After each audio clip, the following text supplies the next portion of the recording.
কোটাবিরোধী ছাত্র আন্দোলনে সৃষ্ট চলমান পরিস্থিতি নিয়ে এই সংবাদ সম্মেলনের আয়োজন করে বিএনপি।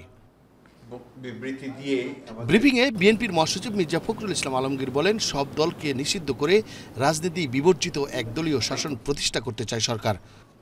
তারা বাংলাদেশকে একটা পুরোপুরি রাজনীতি বিবর্জিত একটা দেশে পরিণত করতে চায়, ডিপলিটিসাইজ করতে চায়। তারই অংশ হিসেবে তারা আজকে সমস্ত ঘটনাগুলো ঘটাচ্ছে।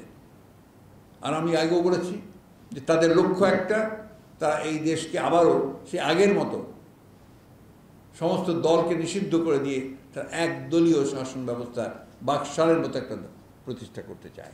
সেটাই হচ্ছে তাদের মূল লক্ষ্য। বিএনপি মহাসচিব আরও বলেন, আওয়ামী লীগ নয়, অদৃশ্য এক শক্তি দেশ পরিচালনা করছে।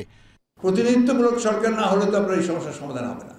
জনগণের প্রতিনিধি দরকার, জনগণের এবং যাদের অ্যাকাউন্টেবিলিটি থাকবে, দায়িত্ব থাকবে, একটা আপনার জবাবদিহিতা থাকবে। সেই জবাবদিহিতা যদি না থাকে তাহলে সেটা সম্ভব না। এই মুহূর্তে সান্ধ্য আইন তুলে সেনাবাহিনীকে ব্যারাকে ফেরানো উচিত বলেও মনে করেন বিএনপির মহাসচিব। সমস্ত আন্দোলনে আমাদের সমর্থন রয়েছে এবং আমরা এই সান্ধ্য আইন জারির বিরুদ্ধে আমরা কথা বলেছি। আমরা মনে করি এই মুহূর্তে সান্ধ্য আইন আপনার তুলে নেওয়া উচিত পুরোপুরিভাবে। মন্ডলের নাম, এশিয়ান টেলিভিশন, ঢাকা।